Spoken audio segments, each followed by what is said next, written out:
ចាសួស្តីអ្នកទាំងអស់គ្នានៅថ្ងៃនេះខ្ញុំសូមបង្ហាញនៅមុខម្ហូបមួយដែលហៅថាផាត់ឡូវ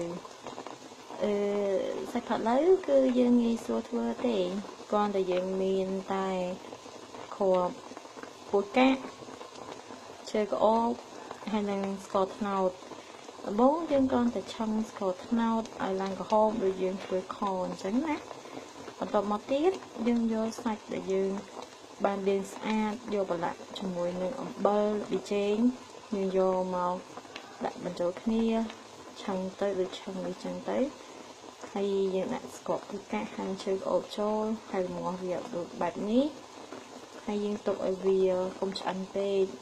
កុំឲ្យវាផុយដល់ថ្នាក់រលួយសាច់អញ្ចឹងពេលដែលវារលួយសាច់ខ្លាំងពេកទៅសាច់របស់យើងអត់ឆ្ងាញ់ទេហើយយើងមកបែបនេះរហូតដល់រីងទឹក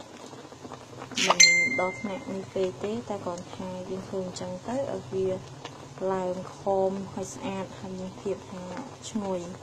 ចាអរគុណច្រើន